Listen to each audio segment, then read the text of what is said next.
Friends ಎಲ್ಲರಿಗೂ ನಮಸ್ಕಾರ. ನಾನು ಚೆನ್ನಾಗಿದ್ದೀನಿ, ನೀವು ಭೀ ಚೆನ್ನಾಗಿದ್ದೀರ ಅಂತ ಭಾವಿಸ್ತೀನಿ. ಇವತ್ತು 3ನೇ ದಿವಸ ಆಯಿತು ಫಂಕ್ಷನಲ್ಲಿ. ಇವತ್ತು ರಮೇಶ್ ಅರವಿಂದ್ ಅವರು ಬಂದಿದ್ದಾರೆ, ಒಳ್ಳೊಳ್ಳೆ ಪಿಕ್ಚರ್ ಮಾಡಿದ್ದಾರೆ, ಒಳ್ಳೆ ಕಲಾವಿದ. ನಾನು ಅಲ್ಲಿಗೆ ಹೋಗ್ತಾ ಇದ್ದೀನಿ, ಡೈರೆಕ್ಟು ನಡ್ಬರ್ಕ್. ನಿಮ್ಗೆ ಏನು ತೋರಿಸಲ್ಲ, ಡೈರೆಕ್ಟ್ ಹೋಗಿ ಅವರಿಗೆ ತೋರಿಸ್ತೀನಿ ನೋಡಿ.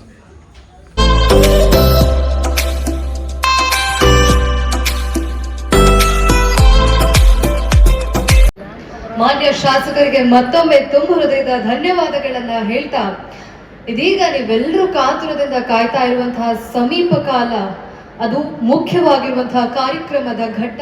ಆದ್ರೆ ಅದಕ್ಕಿಂತ ಮುಂಚೆ ಈ ವೇದಿಕೆಯ ಮುಖೇನವಾಗಿ ಒಂದು ಪುಸ್ತಕದ ಬಿಡುಗಡೆಯಾಗ್ತಾ ಇದೆ.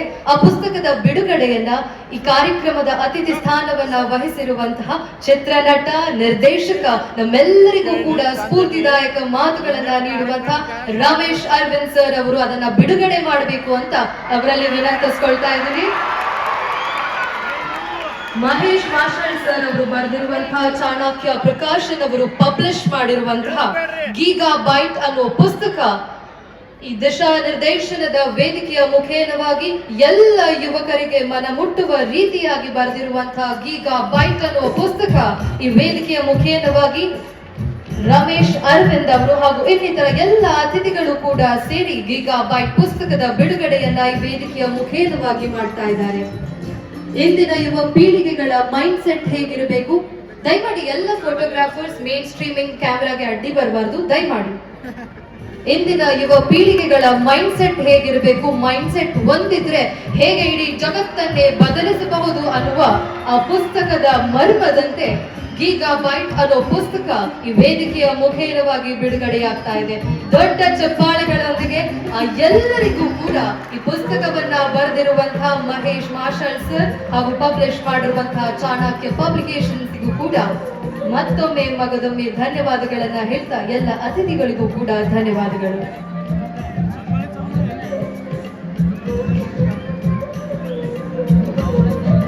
ನಾಳೆ ಶನಿವಾರ, ಹೆಚ್ಚು ಸಮಯ ತಗೊಳ್ಳೋದಿಲ್ಲ. ನಾಳೆ ಶನಿವಾರ ಆಗಿರೋದ್ರಿಂದ ವೀಕೆಂಡ್ ಬಂದಾಯ್ತು, ಸಮಯ 9 ಗಂಟೆ ಆಯ್ತು ಅಂತ ಮುಂದಿನ ಡೈಲಾಗ್ ಅನ್ನ ನಾನು ಕಂಪ್ಲೀಟ್ ಮಾಡಿದ್ರೆ ಅದು ಚೆನ್ನಾಗಿರೋದಿಲ್ಲ. ಅದನ್ನ ಯಾರು ಹೇಳಿದ್ರೆ ನಮ್ಮೆಲ್ಲರ ಮನಸ್ಸು ಮುಟ್ಟುತ್ತೋ ಅವರೇ ಹೇಳಿದ್ರೆ ಚಂದ. ಇನ್ನೇನು ಯಾವುದೇ ಮಾತುಗಳನ್ನ ಹೇಳದೆ ನೇರವಾಗಿ ಈ ಕಾರ್ಯಕ್ರಮವನ್ನ ಉದ್ದೇಶಿಸಿ ರಮೇಶ್ ಅರವಿಂದ್ ಸರ್ ಅವರು ಮಾತನಾಡಬೇಕು ಅಂತ ಅವರಲ್ಲಿ ವಿನಂತಿಸ್ತಾ ಇದ್ದೀನಿ.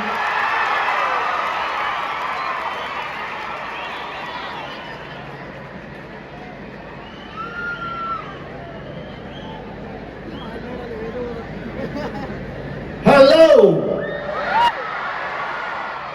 ಅಷ್ಟೇನಾ? ಎಷ್ಟು ದಿನ ಆಯ್ತು ಊಟ ಮಾಡಿ? ಹಲೋ, ಅದು ನಿಮ್ ವಯಸ್ಸಲ್ಲಿ ನಾನು ಕೂಗಿದ್ರೆ ಈ ಟೆಂಟ್ ಹಾರಿ 5 ಕಿಲೋಮೀಟರ್ ಆಚೆ ಹೋಗಿ ಬಿದ್ದಿರೋದು. ಮತ್ತೊಂದ್ಸಲ ಟ್ರೈ ಮಾಡೋಣ. Hello hello hello hello.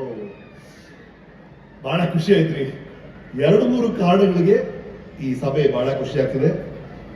ಮೊದಲನೇದು, ಮಾನ್ಯ ಬಸವರಾಜ್ ಪಾಟೀಲ್ ಅವರು ಬಹಳ ಚೆನ್ನಾಗಿ ನಿಮ್ಮ MLA ಹೇಳಿದ್ರು ಸರ್, ಕರ್ನಾಟಕ ಕಲ್ಯಾಣದ ಕಲಾಂ ಅಂತ. ಎಂತ ಮಾತು! ಅಂತ ಹಿರಿಯರ ನೇತೃತ್ವದಲ್ಲಿ ನಡೀತಿರುವಂತ ಈ ಭಾರತೀಯ ಸಂಸ್ಕೃತಿ ಉತ್ಸವ, ಆ ಥೀಮೇ ಬಹಳ ಬಹಳ ಬ್ಯೂಟಿಫುಲ್ ಅನಿಸ್ತು ನನಗೆ. ಎರಡನೇದಾಗಿ, ನಮ್ಮ ಮಹಾಚೇತನ ಸಿದ್ದೇಶ್ವರ ಸ್ವಾಮಿಗಳವನ್ನ ಅವರ ನೆನಪಲ್ಲಿ ಇದನ್ನ ಮಾಡ್ತಾ ಇದ್ರಲ್ಲ ಅದು. ಮೂರನೇದು ನೀವು ಸರ್. ಅಂದ್ರೆ ನಾನು ಈ ಪೆಸಿಫಿಕ್ ಓಷನ್, ಅಟ್ಲಾಂಟಿಕ್ ಓಷನ್ ಅಂತೆಲ್ಲ ಹೇಳ್ತಾರಲ್ಲ, ಪೆಸಿಫಿಕ್ ಓಷನ್ ಕೇಳಿದೀನಿ, ಏರೋಪ್ಲೇನ್ ಅಲ್ಲಿ ಹಾರಬೇಕಾದ್ರೆ ಇಣಿಕಿ ನೋಡಿದೀನಿ. ಅಟ್ಲಾಂಟಿಕ್ ಓಷನ್ ಏರೋಪ್ಲೇನ್ ಅಲ್ಲಿ ನೋಡಿದೀನಿ. ಹಿಂದೂ ಮಹಾಸಾಗರವನ್ನ ನೋಡಿದೀನಿ, ಅಲ್ಲಿ ಈಜಿದೀನಿ, ಶೂಟಿಂಗ್ ಮಾಡಿದ್ದೀನಿ. ಆದ್ರೆ ಈ ಜನಸಾಗರ ಅಂತಾರಲ್ಲ, ಅದನ್ನ ಇಷ್ಟು ದಿನ ಕೇಳಿದ್ದೆ, ನೋಡಿರ್ಲಿಲ್ಲ. ಈಗ ಗೊತ್ತಾಯ್ತು ಇದು ಜನಸಾಗರ ಅಂದ್ರೆ. ಯುವ ಜನಸಾಗರ ಅಂದ್ರೆ ಇದ್ರಿ. ಎಷ್ಟು ಚಂದ ಇದೆ ಗೊತ್ತಾ? ಇಲ್ಲಿಂದ ನೋಡಕ್ಕೆ ಬಹಳ ಖುಷಿ ಆಯ್ತು. ನೀವೆಲ್ಲ ಇಲ್ಲಿ ಬಂದಿರೋದು. ಇವ್ರು ಹೇಳ್ತೀಯಲ್ಲ ಸಂಸ್ಕೃತಿ ಉತ್ಸವ ನೋಡಿ, ಇಲ್ಲಿ ಬಂದಿರಲ್ಲ ಆಲ್ ದಿಸ್ ಗ್ರೇಟ್ ಪೀಪಲ್. ಸ್ವಾಮೀಜಿ ಅವರಿದ್ದಾರೆ, ಪದ್ಮಶ್ರೀ ಅವರಿದ್ದಾರೆ. They all contributed so much to our nation building. ಅವರ ಕಾಂಟ್ರಿಬ್ಯೂಷನ್ಸ್ ಪ್ರತಿಯೊಬ್ಬರದು ಅಪಾರವಾದ ಸಾಧನೆಗಳನ್ನ ಮಾಡಿರೋರು. ಅವ್ರನ್ನೆಲ್ಲ ದೇಶದ ಬೇರೆ ಕಡೆಯಿಂದ ಕರ್ಕೊಂಡ್ಬಂದು ನಮಗೆ ಪರಿಚಯ ಮಾಡಿಸಿ ಅವರ ಮಾತನ್ನ ಕೇಳೋ ಹಾಗೆ ಮಾಡಿದ್ರಲ್ಲ, ಅದು ಅದ್ಭುತ. To all of you sir, our salutations. Thank you for coming to Karnataka. You are honoured by all your presence. Thank you so much. So ಈ ಸಂಸ್ಕೃತಿ ಅಂದ್ರೆ ಏನಿದು? ಏನು ಈ ಸಂಸ್ಕೃತಿ ಅಂದ್ರೆ ಏನು? ಈಗ ಅವ್ರು ಹಾಕೊಂಡಿದಾರಲ್ಲ ಆ ಪಂಚೆ, ಆ ಸ್ವಾಮೀಜಿಯವ್ರು ಹಾಕೊಂಡಿದಾರಲ್ಲ ಆ ಉಡುಪು, ಆ ಬಸವರಾಜ್ ಪಾಟೀಲ್ ಅವ್ರಿಗೆ ಕಾಣ್ತಲ್ಲ ಅವ್ರು ಕಣ್ಣಲ್ಲ ಆ ಪ್ರೀತಿ ಅಲ್ಲಿದಾರಲ್ಲ ಅವ್ರಲ್ಲಿ ಕಾಣ್ತಿದೆ ನೋಡಿ, ಆ ವಿನಯ ಅಲ್ಲಿದ್ದಾರೆ ನೋಡಿ. ಅವ್ರ ಮನಸ್ಸಲ್ಲಿ ಕಪಟನೇ ಇಲ್ಲ ಅಂತ ಕ್ಲಿಯರ್ ಆಗಿ ಗೊತ್ತಾಗುತ್ತೆ. ಆ ಗುಣ ನೀವು ವಾಟ್ಸಪ್ ಅಲ್ಲಿ ಫ್ಯಾಮಿಲಿ ಗ್ರೂಪ್ ಅಂತ ಮಾಡಿರ್ತೀರಲ್ಲ, ನೀವು, ನಿಮ್ಮ ಅಪ್ಪ, ನಿಮ್ಮ ಅಮ್ಮ, ನಿಮ್ಮ ಚಿಕ್ಕಪ್ಪ, ನಿಮ್ಮ ಕಸಿನ್, ನಿಮ್ಮ ನೆವ್ಯೂ ಎಲ್ಲರೂ ಜೊತೆಗಿರ್ಬೇಕು ಅಂತ ಆಸೆ ಪಡ್ತಿರಲ್ಲ, ಆ ಗುಣ. ಅದರ ಜೊತೆ ನಮ್ಮ ಋಷಿಗಳು, ನಮ್ಮ ಮುನಿಗಳು, ಅವರ ಜ್ಞಾನ, ನಮ್ಮ ಸಾಹಿತಿಗಳು, ನಮ್ಮ ಕವಿಗಳು, ಅವರ ಚಿಂತನೆ, ನಮ್ಮ ರಾಜರು, ನಮ್ಮ ಮಹಾರಾಜರು, ಅವರ ಧೈರ್ಯ, ಶೌರ್ಯ, ವೀರ, ನಮ್ಮ ಸಾಮಾನ್ಯ ಜನರ ಭಾವನೆಗಳು ಎಲ್ಲವೂ ಸೇರಿ, ಸರ್ವಸ್ವ ಇದೆಲ್ಲವೂ ಸೇರಿ ನಮ್ಮ ಸಂಸ್ಕೃತಿ ಅಂತ ಆಗುತ್ತೆ. ಇದು ಬರೀ 5,000 ವರ್ಷಗಳ ಹಿಂದಾಗಿದ್ದ ವಿಷಯ ಮಾತ್ರ ಅಲ್ಲ. ಮೊನ್ನೆ ಹೋದ್ವಾರ ನಿಮ್ಗೇನೋ ಇಷ್ಟ ಆಯ್ತಾ, ನೀವು ಒಪ್ಪುದ್ರ, ಅದನ್ನೂ ಹೀರ್ಕೊಳ್ಳುತ್ತೆ. ನೆನ್ನೆ ನಿಮ್ಗೇನೋ ಇಷ್ಟ ಆಯ್ತಾ, ಅದನ್ನೂ ಹೀರ್ಕೊಳ್ಳುತ್ತೆ. ಇವತ್ತು ನಾನು ಮಾತಾಡ್ತಿರೋದು ನಿಮಗೆ ಒಪ್ಪಿಗೆ ಆದ್ರೆ ಅದನ್ನು ಅದು ಹೀರ್ಕೊಳ್ಳುತ್ತೆ. ಹಾಗಾಗಿ ಸಂಸ್ಕೃತಿ ಅನ್ನೋದು ಅದು it's a very dynamic thing, it's a very fluid thing. ಕೊನೆಗೆ ನೀವೆಲ್ಲರೂ ಒಪ್ಪುವಂತ ವಿಷಯಗಳು ಎಲ್ಲವೂ ನಮ್ಮ ಸಂಸ್ಕೃತಿ ಆಗುತ್ತೆ. ನಾನು ಬೇಡ ಅಂತ ನೀವು ತಿರಸ್ಕರಿಸುವಂತ ಎಲ್ಲ ವಿಷಯಗಳು ನಮ್ಮ ಸಂಸ್ಕೃತಿಯ ಹೊರಗೆ ಉಳಿಯುತ್ತೆ. ಅಷ್ಟೇ ಅದು. ಇದನ್ನ ಡಿಸೈಡ್ ಮಾಡೋದು ಯಾರು? ನೀನು, ನಾವು, ಅವರಲ್ಲ. ಇದನ್ನ ಡಿಸೈಡ್ ಮಾಡೋದು ಕಾಲ. ಹಾಗಾಗಿ ಈ ಕಾಲ ಅನ್ನೋದು ಮಹಾ ಫಿಲ್ಟರ್. ಅದಕ್ಕೆ ಆ ಕಾಲಕ್ಕೆ ಏನ್ ಬೇಕೋ ಅದನ್ನ ಒಪ್ಕೊಳ್ಳುತ್ತೆ. ಈ ಕಾಲಕ್ಕೆ ಇದು ಬೇಡ ಅಂತ ಅನ್ಸಿದ್ರೆ ಕಾಲ ಅದನ್ನ ತಳ್ಳ ಹಾಕ್ಬಿಡುತ್ತೆ. ಹಾಗಾಗಿ you cannot argue with culture because it is sculpted by time. It is not sculpted by a human being. ಹಾಗಾಗಿ ಕಲ್ಚರ್, ಈ ಸಂಸ್ಕೃತಿಗೆ ಇಷ್ಟೊಂದು ಮೌಲ್ಯ ಇರೋದು ಅದಕ್ಕೋಸ್ಕರ. ಈಗ ಈ ಸಂಸ್ಕೃತಿ, ನಮ್ಮ ಸಂಸ್ಕೃತಿ ಇದೆಯಲ್ಲ, ಇದು ನನಗನ್ಸುತ್ತೆ ಒಂದು ರೀತಿಯಲ್ಲಿ ಇದು ಮಹಾನದಿ, ಸಾವಿರಾರು ವರ್ಷಗಳಿಂದ ಹರ್ಕೊಂಡ್ಬಂದಿರುವಂತಹ ನದಿ ಇದು ಸಂಸ್ಕೃತಿ ಅನ್ನೋದು. ನಮ್ಗೆ ಈಗ ಅಡಚಣೆಗಳು ಬಂದಾಗ ಅದನ್ನ ಹೇಗೆ ಪಾರಾಗಿ ಹೋಗ್ತಿದೀವಿ ಗೊತ್ತಾ? ನಮ್ಮ ಜೀವನದಲ್ಲಿ ನಾವೆಲ್ಲರೂ, ಎಲ್ಲ ಭಾರತೀಯರು ನಮ್ಗೆ ಸಹಾಯ ಮಾಡ್ತಿರೋದು ನಮ್ಮ ಸಂಸ್ಕೃತಿ.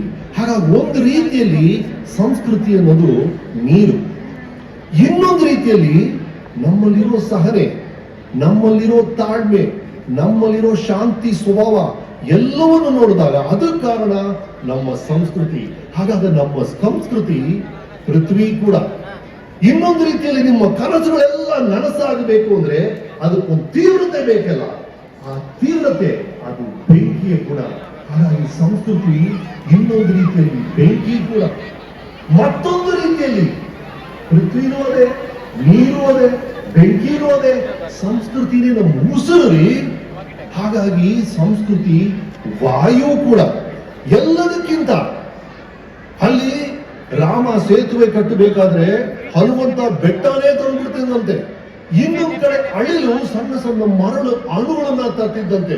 ಶ್ರೀರಾಮ ಎರಡನ್ನೂ ಸ್ವೀಕರಿಸ್ತಿದ್ರು. ಯಾಕಂದ್ರೆ ನೀವು ಎಷ್ಟು ದೊಡ್ಡ ಕೆಲಸ ಮಾಡ್ತೀರಾ ಮುಖ್ಯ ಅಲ್ಲ, ನಿಮ್ಮ ಹೃದಯದ ಆಳ ಎಷ್ಟಿದೆ, ಎಷ್ಟು ಹೃದಯತೆಯಿಂದ ನೀವು ಕೆಲಸವನ್ನ ಮಾಡ್ತಾ ಇದ್ದೀರಿ, ಎಷ್ಟು ಮನಸ್ಫೂರ್ತಿಯಾಗಿ ಒಂದು ಕೆಲಸವನ್ನ ಮಾಡ್ತಿದ್ದೀರಿ ಅನ್ನೋದೇ ಮಾನದಂಡ. ಹಾಗಾಗಿ ಅದನ್ನ ಕಲಿಸಿದ್ದು ನಮ್ಮ ರಾಮಾಯಣ, ನಮ್ಮ ಸಂಸ್ಕೃತಿ. ಹಾಗಾಗಿ ಸಂಸ್ಕೃತಿ ಅನ್ನೋದು ನಿಮ್ಮ ಹೃದಯದ ಆಳ, ನಿಮ್ಮ ಹೃದಯ ಆಕಾಶವಷ್ಟು ವಿಶಾಲವಾಗಿರುವಷ್ಟು ಅಂತ ಹೇಳ್ಕೊಟ್ಟಿದ್ದೇ ಸಂಸ್ಕೃತಿ. ಹಾಗಾಗ ಸಂಸ್ಕೃತಿ ಪಂಚಭೂತಗಳು, ಪೃಥ್ವಿನೂ ಅದೇ, ನೀರು ಅದೇ, ಅಗ್ನಿನೂ ಅದೇ, ಆಕಾಶನೂ ಅದೇ. ಹೀಗೆ ಪಂಚಭೂತಗಳು ಸಂಸ್ಕೃತಿ ಅಂತ ಆದಾಗ ಪಂಚಭೂತಗಳಷ್ಟೇ ಶ್ರೇಷ್ಠ ನಮ್ಮ ಸಂಸ್ಕೃತಿ, ಪಂಚಭೂತಗಳಷ್ಟೇ ಶಾಶ್ವತ ನಮ್ಮ ಸಂಸ್ಕೃತಿ. ಯಾಕಂದ್ರೆ ಎಕ್ಸ್ಪೈರಿ ಡೇಟ್ ಅಂತ ಎಲ್ಲದಕ್ಕೂ ಇರುತ್ತೆ. ಹುಟ್ಟಿದ ಮೇಲೆ ಒಂದಿನ ನಾವೆಲ್ಲರೂ ಹೋಗ್ಬೇಕು, ನಮ್ಮೆಲ್ರಿಗೂ ಎಕ್ಸ್ಪೈರಿ ಡೇಟ್ ಇದೆ. ಮೆಡಿಸಿನ್ ತಗೊಳ್ತೀರಾ ಅದಕ್ಕೊಂದು ಎಕ್ಸ್ಪೈರಿ ಡೇಟ್ ಇರುತ್ತೆ, ಅದ್ಯಾವುದೋ ಬಿಸ್ಕೆಟ್ ತಗೊಳ್ತೀರಾ ಅದಕ್ಕೊಂದು ಎಕ್ಸ್ಪೈರಿ ಡೇಟ್ ಇರುತ್ತೆ. ಆದ್ರೆ ಪ್ರಪಂಚಕ್ಕೆ ಏನೇ ಆಗ್ಲಿ, ಜಗತ್ತಿಗೇನೇ ಆಗ್ಲಿ, ಇಡೀ ಜಗತ್ತೇ ಶೂನ್ಯವಾಗ್ಲಿ, ಆದ್ರೆ ಕೊನೆಯವರೆಗೂ ಉಳಿಯೋದು ಅಂದ್ರೆ ಭಾರತೀಯ ಸಂಸ್ಕೃತಿ. ಭಾರತೀಯ ಸಂಸ್ಕೃತಿ ಶಾಶ್ವತವಾಗಿ ಉಳಿಯುತ್ತೆ ಅನ್ನೋದೇ ಸತ್ಯ. ಆ ನಿಧಿ, ಅಂತ ದೊಡ್ಡ ನಿಧಿ ನಿಮ್ ಹಿಂದೆ ಇದೆ ಸರ್. ಒಂದ್ ಕತೆ ಕೇಳಿರ್ತೀರಿ, ಕಿಂಬರ್ಲಿ ಮೈನ್ಸ್ ಬಗ್ಗೆ ಹೇಳ್ತಾರೆ. ಒಬ್ಬನಿಗೆ ಯಾರು ಹೇಳಿದ್ರು, ಗುರುವೇ ಅನ್ನೋದು ಪಕ್ಕದಲ್ಲೇ ಒಂದು ಮೈನ್ಸ್ ಇದೆಯಂತೆ, ಅಲ್ಲಿ ವಜ್ರಾನ ಸಿಗುತ್ತಂತೆ, ಅಲ್ಲಿ ಹೋದ್ರೆ ಸಿಕ್ಕಾಪಟ್ಟೆ ಶ್ರೀಮಂತ ಆಗ್ಬಿಡ್ಬೋದು ಒಂದು. ಇವನು ಹೌದಾ ಅಂದ್ಬಿಟ್ಟು ಅವನು ಇದ್ದು ಬಂದಿದ್ದು ಯಾವುದೋ ಒಂದು ಕತ್ತೆ ಇತ್ತು, ಅದನ್ನು ಮಾರ್ದ. ಅವನ ಹತ್ರ ಇದ್ದಿದ್ದು ಅಲ್ಪ ಸ್ವಲ್ಪ ದುಡ್ಡೆಲ್ಲ ತಗೊಂಡು ಆ ಮೈನು ಅದನ್ನ ಹುಡ್ಕೊಂಡು ಹೋಗ್ತಾನೆ ಹೋಗ್ತಾನೆ ಹೋಗ್ತಾನೆ, ಸಿಗೋದೇ ಇಲ್ಲ. 1 ವರ್ಷ ಹುಡುಕ್ತಾನೆ, 2 ವರ್ಷ ಹುಡುಕ್ತಾನೆ, 10 ವರ್ಷ ಹುಡುಕ್ತಾನೆ, 20 ವರ್ಷ ಹುಡುಕ್ತಾನೆ, ಅವನಿಗೆ ಆ ಮೈನ್ ಸಿಗೋದೇ ಇಲ್ಲ. ಕೊನೆಗೆ ಸುಸ್ತಾಗಿ ಮುದುಕನಾಗಿ ಮನೇಲಿ ಬಂದು ಕೂರ್ತಾನೆ. ನೋಡಿದ್ರೆ ಅವನ ಮನೆ ಮುಂದೆ ಒಂದು ಸಣ್ಣದೊಂದು ಸ್ಟ್ರೀಮ್, ಅದ್ರೇನೋ ಪಳಪಳ ಅಂತ ಹೊಳಿತಿತ್ತಂತೆ. ಏನು ಅಂತ ನೋಡಿದ್ರೆ ಆ ಮೈನು, ಆ ಗಣಿ ಅವನ ಮನೆ ಕೆಳಗೆ ಇತ್ತಂತೆ. ಅವನು ಇಡೀ ಪ್ರಪಂಚ 20 ವರ್ಷ ಸುತ್ತಿದ್ದಾನೆ. ಯಾಕೆ ಹೇಳ್ತಿದ್ರಿ ಅಂದ್ರೆ, ಎಲ್ಲೆಲ್ಲೋ ಏನೇನೋ ಹುಡುಕ್ಬೇಡಿ, ಎಲ್ಲವೂ ನಿಮ್ಮ ಮನೆಯಲ್ಲೇ ಇದೆ, ನಿಮ್ಮ ಹತ್ರನೇ ಇದೆ, ನಿಮ್ಮ ಊರಲ್ಲೇ ಇದೆ. ಯಾಕಂದ್ರೆ ಇದು ಭಾರತೀಯ ಸಂಸ್ಕೃತಿ ಇರುವಂತ ನೆಲ. ನೀವು ಬೇರೆ ಎಲ್ಲೂ ಹುಡುಕ್ಬೇಕಾಗಿಲ್ಲ, ನಿಮಗೆ ಏನೇನ್ ಬೇಕೋ ಎಲ್ಲವೂ ಇಲ್ಲೇ ಇದೆ ಸರ್. ನಿಮ್ಮ ಅಪ್ಪನಿಗಿಂತ ದೊಡ್ಡ ಹೀರೋ ಇನ್ನೊಬ್ಬ ಇಲ್ಲ, ನಿಮ್ಮ ಅಮ್ಮನಿಗಿಂತ ದೊಡ್ಡ ಹೀರೋಯಿನ್ ಇನ್ನೊಬ್ರು ಇಲ್ಲ. ನೀವು ಹೀರೋನ ಹುಡುಕೊಂಡು ಥಿಯೇಟರ್ಗೆ ಹೋಗ್ಬೇಕಾಗಿಲ್ಲ, ಹೀರೋಯಿನ್ ಹುಡುಕೊಂಡು ಥಿಯೇಟರ್ ಹೋಗ್ಬೇಕಾಗಿಲ್ಲ. ಈ ತರ ಶಿಲ್ಲೆ ಹೊಡೆಯಕ್ಕೆ ಅವಕಾಶ ನಿಮ್ಮ ಮನೆಯಲ್ಲೇ ಇದೆ. ಈ ತರ ಶಿಲ್ಲೆಗೆ ಅರ್ಹರು ನಿಮ್ಮ ಮನೆಯಲ್ಲಿದ್ದಾರೆ. ಈ ತರ ಚಪ್ಪಾಳೆಗೆ ಅರ್ಹರು ನಿಮ್ಮ ಪೇರೆಂಟ್ಸ್, ನಿಮ್ಮ ಪೋಷಕರು, ನಿಮ್ಮ ಅಜ್ಜ, ನಿಮ್ಮ ಅಜ್ಜಿ. ಹಾಗಾಗಿ ಎಲ್ಲವೂ ನಿಮ್ಮ ಹತ್ರನೇ ಇದೆ, ನಿಮ್ಮ ಹತ್ರ ಇದೆ, ಎಲ್ಲೆಲ್ಲೋ ಹುಡುಕ್ಬೇಡಿ, ಬಹಳ ಹತ್ರದಲ್ಲಿದೆ. ಯಾಕಂದ್ರೆ ನೀವೆಲ್ಲರೂ ಭಾರತೀಯರು. ಭಾರತೀಯ ಸಂಸ್ಕೃತಿ ನಿಮ್ ಜೊತೆ ಇದೆಯಲ್ಲ, ಇದು ನಿಮ್ಮ ಮೊದಲನೇ ನಿಧಿ. ಫಿಕ್ಸ್ ಇದು ಮೊದಲನೇ ನಿಧಿ. ಇನ್ನೂ 2 ನಿಧಿಗಳಿದೆ ನಿಮ್ಮ ಹತ್ರ. ಮೊದಲನೇ ನಿಧಿ ನೀವು ಭಾರತೀಯರು, ಭಾರತೀಯ ಸಂಸ್ಕೃತಿ ನಿಮ್ ಜೊತೆ ಇದೆ. 2ನೇ ನಿಧಿ ಯಾವುದು?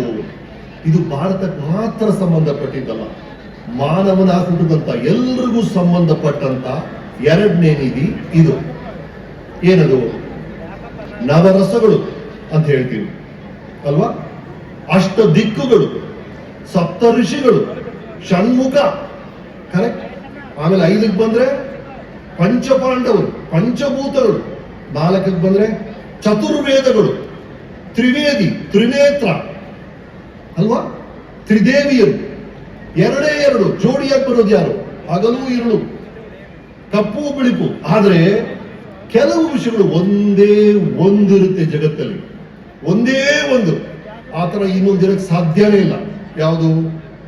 ಸೂರ್ಯ ಒಂದೇ, ಚಂದ್ರ ಒಂದೇ, ಇನ್ನೊಂದಿದೆ ಒಂದೇ ಒಂದು ಜಗತ್ತಲ್ಲಿ. ಎಲ್ಲುಡುಕರು ಮತ್ತೆ ಸಿಗಲ್ಲ. ಯಾರು ಗೊತ್ತಾ? ನೀವು ಸರ್. ನಿಮ್ ತರ ಇನ್ನೊಬ್ಬ ಪ್ರಪಂಚದಲ್ಲಿ ಇನ್ನೊಬ್ಬ ಇಲ್ಲ ಸರ್.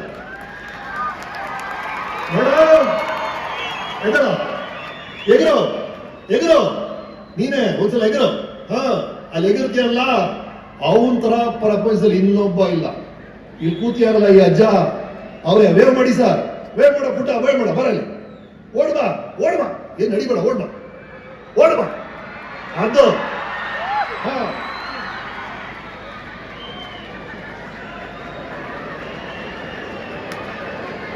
ಬಾರೋ ಬಾರೋ ರಣಧೀರ.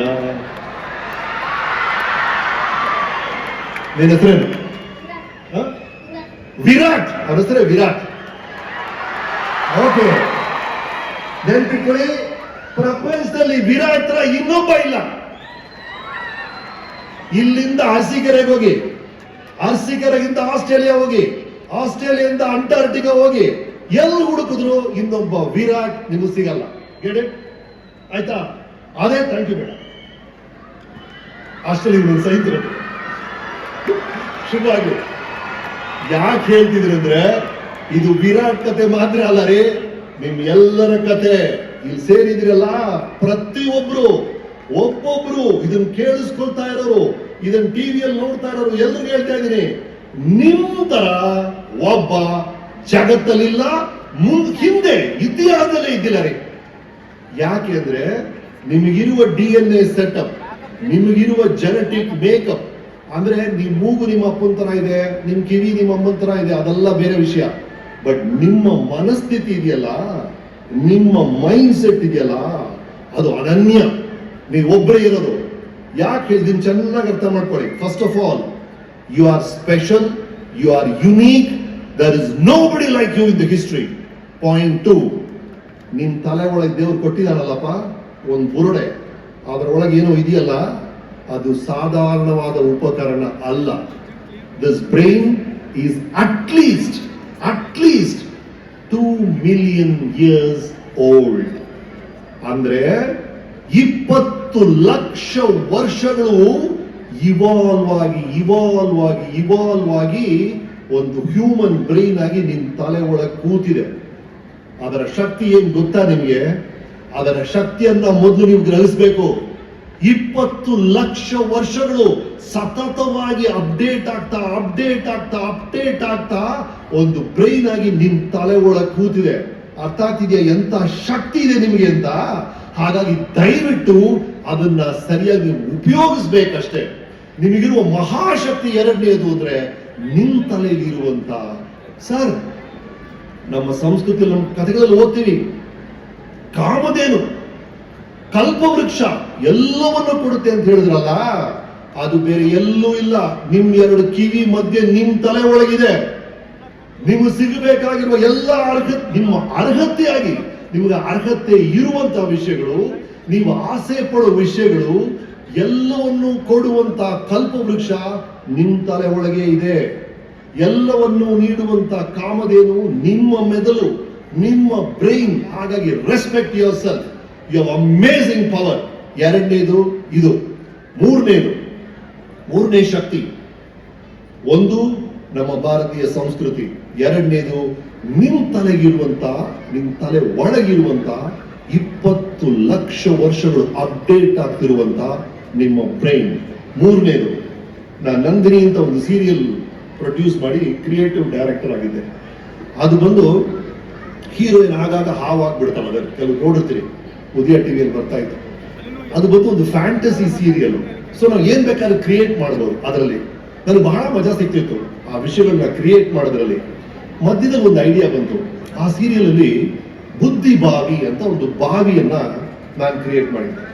ಬುದ್ಧಿ ಬಾವಿ, ಅದು ಯಾವ ತರ ಬಾವಿ ಅಂದ್ರೆ, ಆ ಬಾವಿಯಲ್ಲಿ ನಮ್ಮನ್ನೆಲ್ಲ ಬಿಡ್ಬಿಡಿ, ಆ ಮೊದಲನೇ ಮಾನವ ಒಬ್ಬ ಹುಟ್ಟಿದ್ನಲ್ಲ, ಅವ್ನು ಯಾವನೊಬ್ಬ ಮೊದಲನೇ ಮಾನವ, ಅವನ ಬ್ರೈನ್ ಆ ಬಾವಿಯಲ್ಲಿದೆ. ಅದಾದ್ಮೇಲೆ ಯಾರು ತೀರೋದ್ರು, ಯಾರು ಅಗಲಿದ್ರು, ಅವ್ರು ಎಲ್ಲರ ಬ್ರೈನು ಆ ಬಾವಿ ಒಳಗಿದೆ. ಅಂದ್ರೆ ಇಮ್ಯಾಜಿನ್ ಮಾಡ್ಕೊಳ್ಳಿ, ಮೊದಲನೇ ಮಾನವನಿಂದ ಈಗ 2 ಕ್ಷಣಕ್ಕೆ ಮುಂಚೆ ಯಾರೋ ತೀರೋಗಿರ್ತಾರಲ್ಲ, ಆ ಎಲ್ಲ ಬ್ರೈನ್ಸು ಆ ಬಾವಿ ಒಳಗಿದೆ. ಅಂದ್ರೆ ಆ ಬಾವಿ ಎಷ್ಟು ಪವರ್ಫುಲ್ ಇರ್ಬೋದು ಅಂದ್ರೆ ನೀವೇ ಊಹಿಸ್ಕೊಳ್ಳಿ. ನಿಮ್ಮ ಮನು, ನಿಮ್ಮ ವಾಲ್ಮೀಕಿ, ವ್ಯಾಸ, ಚಾಣಕ್ಯ, ರವೀಂದ್ರನಾಥ್ ಠಾಗೂರ್, ಮಹಾತ್ಮ ಗಾಂಧಿ, ನೆಲ್ಸನ್ ಮಂಡಲ, ನೀವು ಕಂಡಂತ ಎಲ್ಲ ಶ್ರೇಷ್ಠರ ಮೆದುಳು, ಅವರ ಚಿಂತನೆಗಳು ಎಲ್ಲವೂ ಆ ಬಾವಿ ಒಳಗಿರುತ್ತೆ. ಆ ಬಾವಿ ಹತ್ರ ಹೋಗ್ಬಿಟ್ಟು ನೀವು ಒಂದು ಪ್ರಶ್ನೆ ಕೇಳಿದ್ರೆ, ನಿಮ್ಗೆ ಏನೇ ಸಮಸ್ಯೆ ಇದ್ರೂ ಅದು ಪರಿಹಾರ ನಿಮಗೆ ಕೊಟ್ಬಿಡುತ್ತೆ. ಆದ್ರೆ ಅದು ಒಂದು ತ್ಯಾಗ ಕೇಳುತ್ತೆ, ನಿಮ್ಮ ಹತ್ರ ಒಂದು ತ್ಯಾಗ ಕೇಳುತ್ತೆ. ಈ ತರ ಒಂದು ಕಾನ್ಸೆಪ್ಟ್ ಅಲ್ಲಿ ಬುದ್ಧಿ ಬಾವಿ ಅಂತ ಮಾಡಿದ್ದೆ. ಅದನ್ನ ಜನ ಬಹಳ ಮೆಚ್ಚಿದ್ರು. ಬಟ್ ಅದೇ ಸತ್ಯ. ಆ ತರ ಒಂದು ಬುದ್ಧಿ ಬಾವಿ ಇದೆ. ಪ್ರತಿಯೊಂದು ಗ್ರಂಥಾಲಯ, ಒಂದು ಒಳ್ಳೆ ಲೈಬ್ರರಿ ಆ ಬುದ್ಧಿ ಬಾವಿ ಆಗುತ್ತೆ. ಈಗ ನೀವು ನೋಡ್ತಿರಲ್ಲ ಇಂಟರ್ನೆಟ್, ಆಲ್ ಕಂಪ್ಯೂಟರ್ಸ್ ಕನೆಕ್ಟೆಡ್, ಅದೊಂಥರ ಬುದ್ಧಿ ಬಾವಿ. ಈಗ ಬಂದಿದೆಯಲ್ಲ AI, ಚಾಟ್ GPT, ಅದು ಇನ್ನೊಂಥರ ಬುದ್ಧಿ ಬಾವಿ.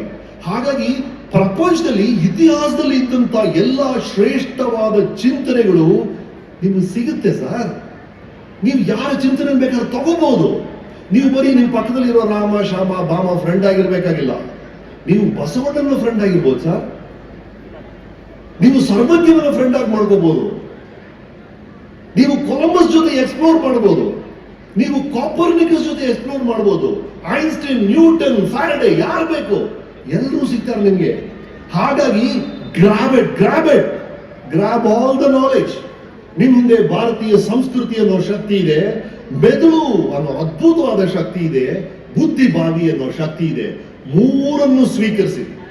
ಇದು ಮೊದಲನೇ ಪಾಯಿಂಟ್. ಇದು grab the knowledge, get the knowledge. ನಿಮ್ಮ ಕ್ಷೇತ್ರಕ್ಕೆ ಸಂಬಂಧಪಟ್ಟಂತ ನಾಲೆಜ್. ನೀವು ರಾಜಕೀಯದಲ್ಲಿದ್ರೆ ಅದರ ಬಗ್ಗೆ ತಿಳ್ಕೊಳ್ಳಿ, ಸಿನಿಮಾಗೆ ಬರಬೇಕಾ ಅದರ ಬಗ್ಗೆ ತಿಳ್ಕೊಳ್ಳಿ, ಸಮಾಜ ಸೇವೆ ಮಾಡಬೇಕಾ ಅದರ ಬಗ್ಗೆ ತಿಳ್ಕೊಳ್ಳಿ. ಫಸ್ಟ್ ನಾಲೆಜ್ ನ ಗ್ರಾಸ್ ಮಾಡಿ. ನಾಲೆಜ್ ಇಸ್ ಪವರ್ ಅಂತಾರಲ್ಲ, ಒಂದು ರೀತಿಯಲ್ಲಿ ಸತ್ಯ. ಆದ್ರೆ ಡ್ಯಾಮ್ ನೋಡ್ತೀರಿ, ಡ್ಯಾಮ್ ಮಹಾಶಯ ನೀರಿರುತ್ತೆ, ಆ ನೀರು ಪವರ್ ಆಗೋದು ಅಲ್ಲಿಂದ ಕೆಳಗೆ ಬಂದು ಟರ್ಬೈನ್ ರೊಟೇಟ್ ಆಗಿ ಎಲೆಕ್ಟ್ರಿಸಿಟಿ ಪ್ರೊಡ್ಯೂಸ್ ಆದಾಗ ಆ ನಾಲೆಜ್ ಉಪಯೋಗಕ್ಕೆ ಬರಬೇಕು. ನಿಮ್ಗೆ ಅಪಾರವಾದ ವಿಷಯಗಳು ಗೊತ್ತಿರ್ಬೋದು ಸರ್, ಆ ವಿಷಯಗಳನ್ನ ನೀವು ಪ್ರಾಕ್ಟಿಕಲ್ ಆಗಿ ಉಪಯೋಗಕ್ಕೆ ತರಬೇಕು. ನಿಮ್ಮಿಂದ ಆಗ್ಲಿಲ್ಲ ಅಂದ್ರೆ ಆ ಕೆಲಸ ಯಾರು ಮಾಡ್ತಿದಾರೋ ಅವರಿಗೆ ನೀವು ಜ್ಞಾನವನ್ನ ಅರ್ಚನೆ ಮಾಡಿ, ಅವರಿಗೆ ಸಹಾಯ ಮಾಡಿ. ಪ್ರಾಕ್ಟಿಕಲ್ ಆಗಿ ನೀವು ರೈತರು ಇರ್ತೀರಾ, ನಿಮ್ಗೆ ಗೊತ್ತು ಹೇಗೆ ಕೃಷಿ ಮಾಡಬೇಕು ಅಂತ. ಹಾಗಾಗಿ ಅದನ್ನ ನಮ್ಗೆ ಹೇಳ್ಕೊಡಿ, ಗೊತ್ತಿಲ್ಲದೆ ಇರೋರು ಹೇಳ್ಕೊಡಿ. ನಿಮ್ಗೆ ಏನೇನು ವಿಷಯಗಳು ಗೊತ್ತೋ ಅದನ್ನ ಗೊತ್ತಿಲ್ಲದೆ ಇರೋರಿಗೆ, ಆಸಕ್ತಿ ಇರೋರಿಗೆ ದಯವಿಟ್ಟು ಹೇಳ್ಕೊಡಿ. Let your knowledge spread, let your knowledge become useful. ನಿಮ್ಮ ಜ್ಞಾನ ಉಪಯೋಗಕ್ಕೆ ಬರಬೇಕು, ಪ್ರಾಕ್ಟಿಕಲ್ ಆಗಿ ಉಪಯೋಗಕ್ಕೆ ಬರಬೇಕು. ನನಗೆ ಎಲ್ಲ ಗೊತ್ತಪ್ಪ ಸಿನಿಮಾ ಬಗ್ಗೆ, ನಾನು ಲೈಫಲ್ಲಿ ಒಂದು ಫಿಲ್ಮ್ ಡೈರೆಕ್ಟ್ ಮಾಡಿಲ್ಲ ಅಂದ್ರೆ ಏನ್ ಯೂಸು? ಬರೀ ನಾಲೆಜ್ ಯೂಸ್ ಇಲ್ಲ, ಅದು ಉಪಯೋಗ ಬರಬೇಕು. ಅದು ಬಂದು ನಮ್ಮ ಸಂಸ್ಕೃತಿಯ ಭಾಗವಾಗಬೇಕು, ಅದು ಮುಖ್ಯ. ಹಾಗಾಗಿ ಎರಡು ವಿಷಯಗಳು, ಈ ಮೂರು ಶಕ್ತಿಗಳನ್ನ ಇಟ್ಕೊಂಡು ಎರಡು ವಿಷಯಗಳಾಗ್ಬೇಕ್ರಿ. ನಮ್ಮ ಸಿನಿಮಾದವರು ಬಹಳ ಇಷ್ಟ ಏನಂದ್ರೆ ಹೌಸ್ಫುಲ್ ಬೋರ್ಡ್ ಬೇಕು ಅಂತಲ್ವಾ. ಎರಡು ಹೌಸ್ಫುಲ್ ಬೋರ್ಡ್ ನೀವು ಮಾಡಬೇಕು.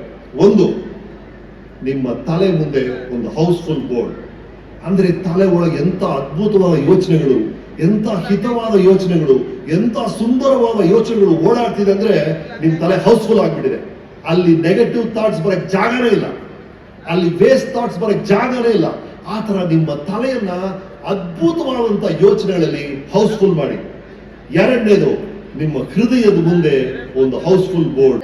ಸರ್ ನೀವು ಕಂಟಿನ್ಯೂ ಮಾಡಿ. ಇಲ್ಲ, ನಾನು ಹಾಡ್ಬೇಕು ಅಂದ್ರು ಸುಮ್ನೆ ಯಾಕೆ, ಅದೆಲ್ಲ ಬೇಡ. ಅಲ್ಲ, ಗೊತ್ತಿರೋ ವಿಷಯಗಳನ್ನೇ ಸರಿಯಾಗಿ ಮಾಡಲ್ಲ, ಗೊತ್ತಿಲ್ದಿರೋ ವಿಷಯ ಎಲ್ಲ ಯಾಕೆ ಅಂತ. ಹಾಗಾಗಿ ಒಂದು ಡೈಲಾಗ್ ಹೇಳ್ಬಿಡ್ತೀರಿ, ಅದು ನಮ್ಮ ಸಂಸ್ಕೃತಿಗೆ ಬಹಳ ಹತ್ತಿರವಾದ ವಿಷಯ. ಇದು ಈ ಚಿತ್ರ ಒಂದು ಅಮೆರಿಕ ಅಂತ ಒಂದು ಚಿತ್ರ ಮಾಡಿದೆ ನಾನು 25 ವರ್ಷಗಳ ಹಿಂದೆ. ಅದರ ಸಂದೇಶ ಏನು ಅಂದ್ರೆ, ನೀವ್ ಏನೇನ್ ಸಾಧನೆ ಮಾಡ್ಬೇಕು ಅಂತ ಆಸೆ ಪಡ್ತೀರೋ ಅದನ್ನೆಲ್ಲ ಇಲ್ಲೇ ಭಾರತದಲ್ಲೇ ಮಾಡಬಹುದು, ಅದಕ್ಕೋಸ್ಕರ ನೀವು ಬೇರೆ ದೇಶಕ್ಕೆ ಹೋಗ್ಬೇಕಾಗಿಲ್ಲ ಅನ್ನೋದು ನನ್ನ ಪಾತ್ರದ ವಾದ. ನನ್ನ ಪಾತ್ರದ ಹೆಸರು ಸೂರ್ಯ ಅಂತ. ನನಗೊಬ್ಬ ಫ್ರೆಂಡ್ ಇರ್ತಾನೆ, ಅವನ ಹೇಳ್ತಾನೆ ಇಲ್ಲ ಇಂಡಿಯಾದಲ್ಲಿ ಏನು ಸಾಧ್ಯ ಇಲ್ಲ, ನಾನು ಹೊರದೇಶಕ್ಕೆ ಹೋಗಿ ಅಲ್ಲಿ ಸಾಧನೆ ಮಾಡ್ತೀನಿ ಅಂತ ಹೋಗ್ತಾನೆ. ಅವನಿಂದ ಆಗೋದಿಲ್ಲ, ನಾನು ಇಂಡಿಯಾದಲ್ಲಿ ಇದ್ದು ಸಾಧನೆ ಮಾಡ್ತೀನಿ, ಅದು ಕತೆ. ನಾನು ಮಧ್ಯದಲ್ಲಿ ಅಮೆರಿಕಾಗೆ ಹೋಗ್ತೀನಿ, ಅಲ್ಲಿ ಒಂದ್ ಕಡೆ ನಾನು ಅವನು ಒಂದೇ ಹುಡುಗಿನ ಪ್ರೀತಿಸಿರ್ತೀವಿ, ಹೇಮ ಪಾತ್ರ ಮಾಡಿದ್ರು. ಮಧ್ಯ ರಸ್ತೆಯಲ್ಲಿ ಕಾರಲ್ಲಿ ಹೋಗ್ತಾ ಇರ್ತೀವಿ, ಮಧ್ಯರಾತ್ರಿಯಲ್ಲಿ ನನ್ನ ಕೆಳಗೆ ಇಳಿಸ್ಬಿಟ್ಬಿಟ್ಟು ಓಡೋಗ್ತಾನೆ. ಅಲ್ಲಿ ಬರುವಂತ ಡೈಲಾಗ್ ಇದು, ಹೋಗಲ್ಲ ಹೋಗ, ನಾನೇ ನಿನ್ ಕಾರ್ ನಂಬ್ಕೊ ಹುಟ್ಟಿಲ್ಲ, ಸ್ವಂತ ಕಾಲ್ ನಂಬ್ಕೊ ಹುಟ್ಟಿದೀನಿ, ಬಂದ್ಬಿಟ್ಟ ಸಪೋರ್ಟ್ ಮಾಡಕ್ಕೆ. ಅವನು ಯಾರೋ ನನ್ನ ದೇಶನ ಬೈಯಕ್ಕೆ. ಅವನು ಹುಟ್ಟಿದ್ದು ಇಂಡಿಯಾದಲ್ಲಿ, ಯೋಚನೆ ಮಾಡಕ್ ಕಲ್ತಿದ್ದು ಇಂಡಿಯಾದಲ್ಲಿ, ಡಿಗ್ರಿ ತಗೊಂಡಿದ್ದು ಇಂಡಿಯಾದಲ್ಲಿ.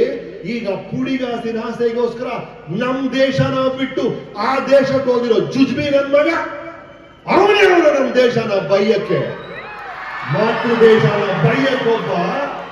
ಅದನ್ನ ಕೇಳ್ಕೊಂಡು ಸುಮ್ಮನಿರಕ್ 100 ಜನ, ಅವ್ರಿಗೆ ಡ್ರಿಂಕ್ಸ್ ಕೊಡಕ್ ಒಂದು ಪಾರ್ಟಿಯಲ್ಲಿ ಡ್ರಿಂಕ್ಸ್ ಒಂದು ಚೆನ್ನಾಗಿತ್ತು.